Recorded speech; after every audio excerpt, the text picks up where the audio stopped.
আসসালামু আলাইকুম প্রিয় চাকরি প্রত্যাশী ভাই ও বোনদের জন্য আবারও নতুন একটি চাকরির নিয়োগ নিয়ে হাজির হলাম। তো মূলত এই চাকরির নিয়োগে কি শিক্ষার যোগ্যতা লাগবে, কত টাকা পেমেন্ট করতে হবে, আবেদনটি কবে থেকে শুরু হবে এবং শেষ হবে, A to Z আলোচনা করব। তো ভিডিওটি স্কিপ না করে সম্পূর্ণ দেখতে থাকুন। তো নিয়োগটি মূলত প্রকাশ করা হয়েছে বাংলাদেশ অভ্যন্তরীণ নৌ পরিবহন কর্তৃপক্ষ থেকে। তো নিয়োগটি মূলত প্রকাশ করা হয়েছে 14/1/2025।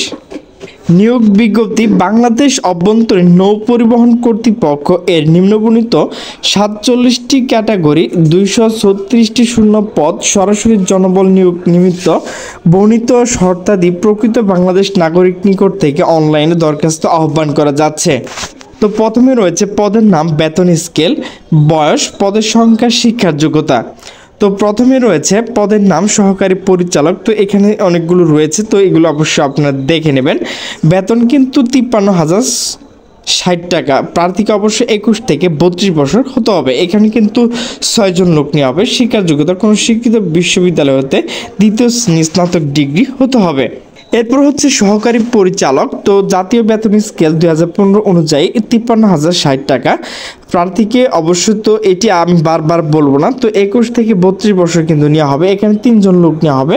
কোনো স্বীকৃত বোর্ড হতে নৌযন্ত্র কৌশল এই বিষয়ে কিন্তু প্রথম শ্রেণী স্নাতক ডিগ্রি হতে হবে। এরপর হচ্ছে সহকারী প্রকৌশলী। তো বেতন হচ্ছে 53,060 টাকা। এখানে 12টি পদ রয়েছে। তো প্রকৌশল অথবা পানি সম্পদ স্নাতক কৌশল অথবা একই বিষয়ে কিন্তু MI হতে সার্টিফিকেট থাকতে হবে। এরপর হচ্ছে নদী জরিপকারী। তো এখানে কিন্তু 6 জন লোক নেওয়া হবে।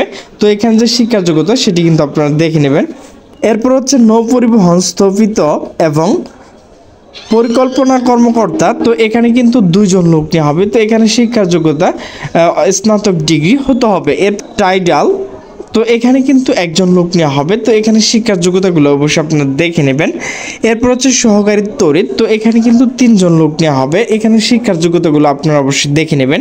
এরপর হচ্ছে প্রধান প্রশিক্ষক ইঞ্জিন। তো এখানে কিন্তু 1 জন লোক নেওয়া হবে। এরপর হচ্ছে সহকারী নৌ প্রকৌশলী। তো এখানে কিন্তু 10 জন লোক নেওয়া হবে। তো মেকানিক্স ইঞ্জিনিয়ার স্নাতক ডিগ্রি হতে হবে। তো এরপর হচ্ছে সহকারী প্রোগ্রামার। তো এখানে কিন্তু 1 জন লোক নেওয়া হবে। তো শিক্ষার যোগ্যতা আপনারা দেখে নেবেন। ঊর্ধ্বতন প্রশিক্ষণ। তো এখানে কিন্তু 1 জন লোক নেওয়া হবে। এখানে শিক্ষার যোগ্যতাগুলো আপনারা ভালোভাবে দেখে নেবেন। তো ঊর্ধ্বতন প্রশিক্ষক ইঞ্জিন। তো এখানে কিন্তু 2 জন লোক নেওয়া হবে। এখানে শিক্ষার যোগ্যতা আপনারা দেখে নেবেন। এরপর হচ্ছে প্রশিক্ষক। এখানে কিন্তু 1 জন লোক নেওয়া হবে।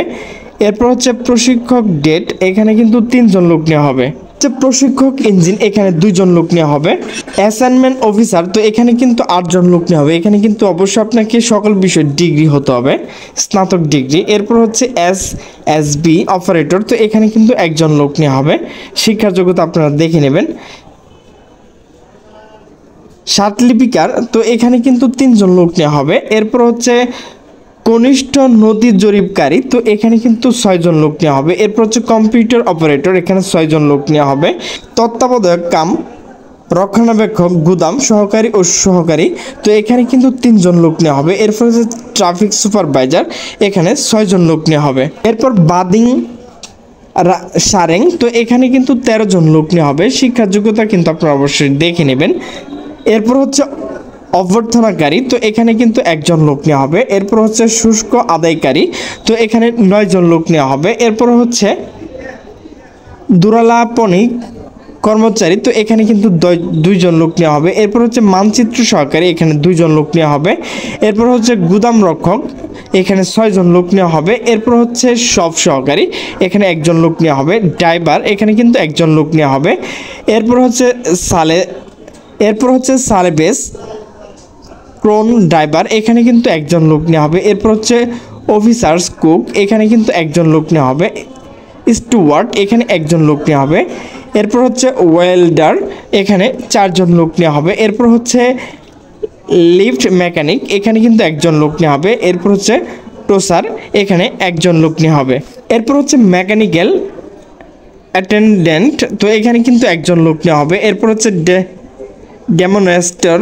এখানে 1 জন লোক নেওয়া হবে। এরপর হচ্ছে নির্মাণ সহকারী, তো এখানে কিন্তু 5 জন লোক নেওয়া হবে। এরপর হচ্ছে গ্রিজার, এখানে 36 জন লোক নেওয়া হবে। এরপর হচ্ছে বান্ডারি, এখানে 23 জন লোক নেওয়া হবে। রিডার, তো এখানে 7 জন লোক নেওয়া হবে। এরপর হচ্ছে দপ্তরি, এখানে 1 জন লোক নেওয়া হবে। অফিস সহায়ক, এখানে 3 জন লোক নেওয়া হবে। শুষ্ক প্রহরী, এখানে 4 জন লোক নেওয়া হবে। এরপর হচ্ছে লিফট অপারেটর, এখানে 1 জন লোক নেওয়া হবে। এরপর হচ্ছে তুপাস, এখানে 11 জন লোক নেওয়া হবে। তো ভিউয়ার্স, আবেদনটি কবে থেকে শুরু হবে এবং আপনি হাতে থাকা স্মার্টফোন দিয়ে কীভাবে আবেদন করতে পারবেন, তো প্রথমে আপনাকে যে কাজটি করতে হবে, আপনার হাতে থাকা স্মার্টফোনে গিয়ে গুগল ক্রমে গিয়ে টাইপ করুন biwta.teletalk.com.bd।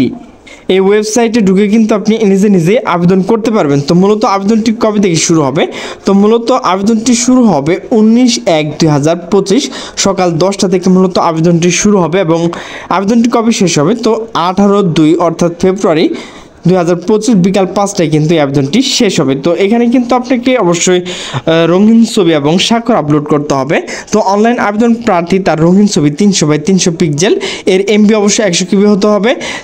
স্বাক্ষর 300x80, এর এমবি অবশ্যই 60 KB হতে হবে। তো ভিউয়ার্স, কীভাবে টাকা পেমেন্ট করবেন, যে কোনো টেলিটক প্রিপেড মোবাইলের মাধ্যমে 2টি SMS করে ক্রমিক 1 থেকে 12 নং পদের জন্য 200 টাকা, টেলিটক সার্ভিস চার্জ 23 টাকা সহ মোট 223 টাকা। এরপর হচ্ছে 13 থেকে 17 নং ক্রমিকের জন্য 150 টাকা, টেলিটক সার্ভিস চার্জ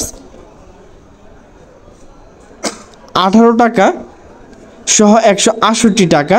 এরপর হচ্ছে 18 থেকে 39 নং বর্ণিত পদের জন্য 100 টাকা, টেলিটক সার্ভিস চার্জ 12 টাকা সহ মোট 112 টাকা। এবং 40 নং থেকে 47 নং ক্রমিকের জন্য 50 টাকা, টেলিটক সার্ভিস চার্জ 6 টাকা সহ মোট 96 টাকা। 72 ঘন্টার মধ্যে কিন্তু আপনাকে পেমেন্ট করতে হবে। তো কিভাবে পেমেন্ট করবেন, তো এখানে দেখেন প্রথম SMS রয়েছে, এরপর এখানে দেখেন দ্বিতীয় SMS রয়েছে। দুটো দেখে কিন্তু আপনি নিজে নিজে টাকা পেমেন্ট করতে পারবেন। তো ভিউয়ার্স, আমার ভিডিওটি যদি ভালো লাগে তাহলে অবশ্যই লাইক কমেন্ট শেয়ার করবেন। তো সকলে সুস্থ থাকবেন, ভালো থাকবেন, আল্লাহ হাফেজ।